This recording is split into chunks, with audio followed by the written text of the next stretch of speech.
ሰላም እንኳን ወደዚህ ዩቲዩብ ቻናል በሰላም መጣችሁ። ቤት ይባላለሁኝ ባለትዳርና የአንድ ወንድ ልጅ እናት ነኝ። በዚህ ዩቲዩብ ቻናል ላይ እንግዲህ ሁልጊዜ እንደምናገረው ስለ እናትነት አስገራሚና እውነተኛ ጉዞዎች የምንወያዩበት የምንነጋገርበት ፔጅ ነው። እንደዚህ አይነት ኮንተንት የሚመቻችሁ ከሆነ ሰብስክራይብ አድርጋችሁ ቤተሰብ መሆን ትችላላችሁ። እንዲሁም ደግሞ ላይክ፣ ኮሜንት፣ ሼር በማድረግ ሰፖርት ልታደርጉኝ ትችላላችሁ። ዛሬም እንግዲህ እንደተለመደው አንድ ቶፒክ ይዤላችሁ ነው የመጣሁት። እሱም ምንድነው ስለ ሲሴክሽን ወይም ደግሞ ኦፕራሲዮን ስለሚባለው ማለት ነው። በወሊድ ጊዜ ያው አንዳንዶች በምጥ ይወልዳሉ፣ አንዳንዶች ደግሞ በሲሴክሽን ወይም በኦፕራሲዮን ይወልዳሉ አይደለ? ልክ የወለድንበትን ለምሳሌ በሲሴክሽን በምጥ ከሆነ በምን ወለድሽ ሲባል በምጥ ስትይና በኦፕራሲዮን የወለድኩት ስትይ የተለያየ አይነት እንትን ያለው ይሄ ስሜት ማለት ነው። በኦፕራሲዮን ውስጥ ይባላል የዘንድሮ ልጆች ምናምን ይባላል እና በዚሁ አጋጣሚ ሰው በኦፕራሲዮን የሚወልደው ፈልጎት ወይም ደግሞ አቅዶበት አይደለም። በተለያየ አጋጣሚ ነው። ለምሳሌ እኔ የኔን ብነግራችሁ የልጄ ክብደት በጣም ስለጨመረ ስለነበረ ነው።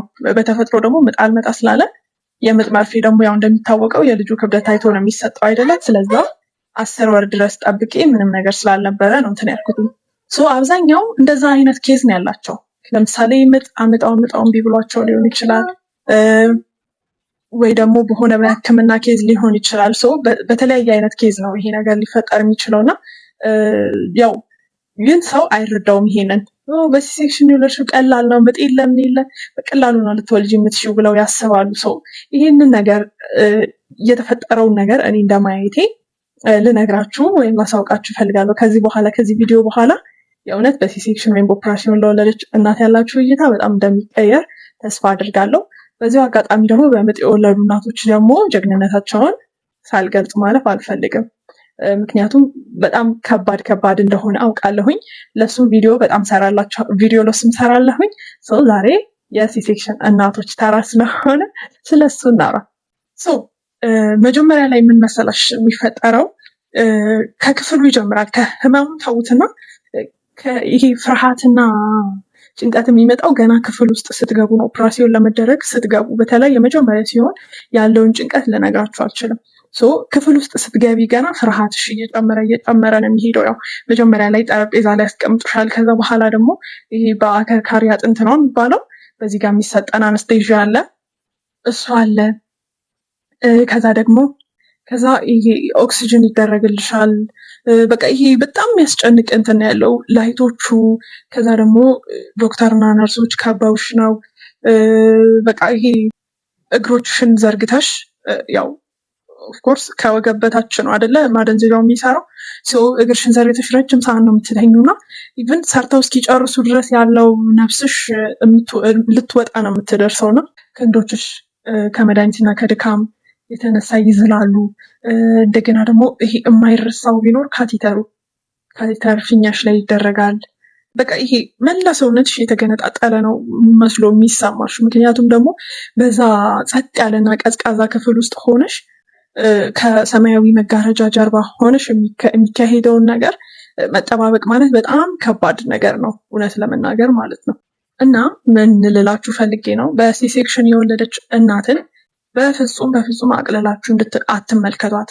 ሲሴክሽን እንግዲህ ወይም ኦፕራሲዮን 7 የሰውነታችን ቆዳ የሚቀደድበት ትልቅ ኦፕራሲዮን ነው። ከዛም ቀዶ ጥገና ቀጥሎ ደግሞ ታግሳ ተነስታ ቆማ ህመሟን ተቆጣጥራ እንደገና አዲስ የተወለደውን ህፃን መንከባከብ ትጀምራለች። በሲሴክሽን መውለድ ማለት መውለድ ብቻ አይደለም፣ ከባድ የሆነ የሆድ ቀዶ ጥገና ማድረግም ጭምር ነው አይደለም።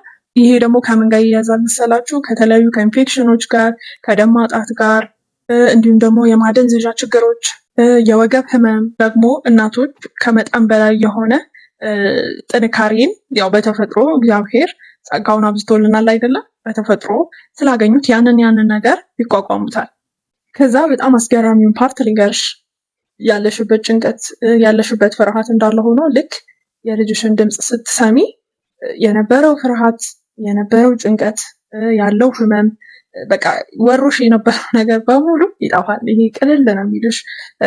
በቃ ውስጥሽ በፍቅር ይሞላል ምናምን ኢሞሽናል ትሆኛለሽ እና ለየት ያለ ስሜት ይሰማሽ እና ያኛውን በቅጽበት ትረሺዋለሽ ያኛውን ፓርት ማለት ነው። ይሄ ጥሩ ፓርቱ ይሄ ነው ይመስለኛል። ደጋግመን እንድንወስድ የሚያደርገን ስለምንረሳውና በልጃችን ፍቅር ስለሚተካ ይመስለኛል ያ የእንትኑ የፍርሃቱ የጭንቀቱ ቦታ ማለት ነው። ሶ ከዚህም በኋላ እንግዲህ ስትራግሉ ይቀጥላል።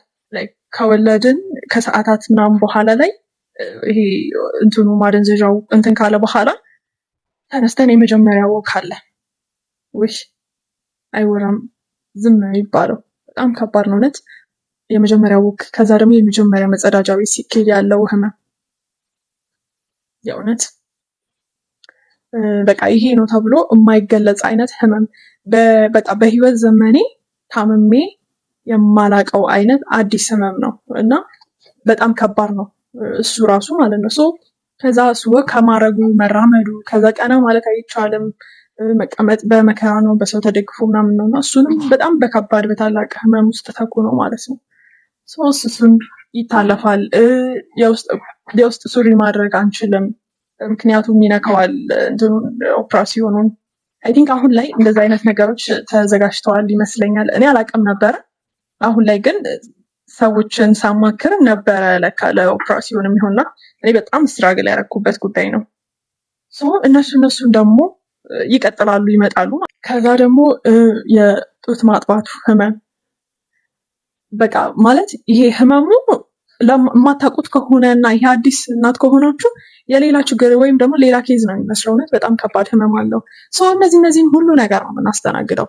ይሄ በእርግጥ ሁሉም የወለዱ እናቶች ላይ የሚከሰት ነገር ነው። ያው በኦፕራሽን ለወለደች እናት ብቻ ተለይቶ የሚያም አይደለም፣ ግን ደግሞ አለ ይሄ ህመሙም። ሁሉንም ነው አንድ ላይ የምናስተናግደው ላችሁ ፈልጌ ነው። በሲ-ሴክሽን የወለድሽ እናት ከሆንሽ አንቺ እንድትሰሚኝ እፈልጋለሁ። ታስቢው በላይ በጣም ደፋር፣ ጀግና እና በጣም ጠንካራ እናት ነሽ። እዚህም ደግሞ በራስሽ መኩራት ይገባሻል፣ ይጠበቅብሻልም። ያው በሲ-ሴክሽን መውለድ ድፍረትን ይጠይቃል አይደለ? ይሄ የጀግንነት የመስዋዕትነት እና የእናትን ንጹህ ፍቅር ማሳያ መንገድም ጭምር ነው።